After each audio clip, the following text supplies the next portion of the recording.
All Tripura judo অ্যাসোসিয়েশনের গুরুত্বপূর্ণ বৈঠক অনুষ্ঠিত হয় শনিবার।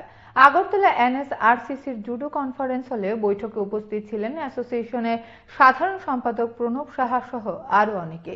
এদিনের বৈঠকে রাজ্য ভিত্তিক আসরের প্রস্তুতি এবং অ্যাসোসিয়েশনের আগামী দিনের পরিকল্পনা নিয়ে আলোচনা হয়।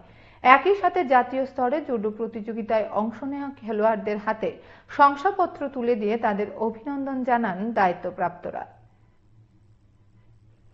আজকের যে মিটিংটা হলো আমাদের রাজ্যভিত্তিক আসরের যে প্রস্তুতিমূলক মিটিং এবং আমাদের এই আসরের যে টোটাল বিষয়টা পরিকল্পনা নেওয়া, কবে হবে, কবে নাগাদ দিন তারিখ এগুলি নির্ধারণ করা।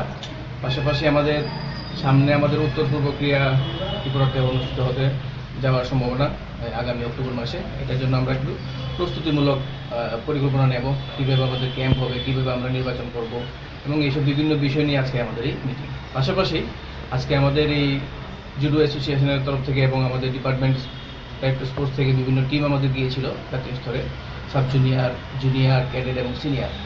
ওই খেলাতে আমাদের যে ছেলেমেয়েরা পারফরমেন্স করেছে ওদের সার্টিফিকেটগুলি এসেছে। আজকের এই মিটিংয়ে আমরা ওদের কোচদের হাতে, যে প্লেয়াররা আজকে সবাই উপস্থিত থাকতে পারবে না, কিছু সংখ্যক এসেছে, আর বাকিরা আমরা ওদের ডিস্ট্রিক্ট সেক্রেটারি এবং আমাদের যে বিভিন্ন সেন্টারের কোচরা আছে ওদের হাতে আমরা ওই সার্টিফিকেটগুলি আজকে তুলে দেবো।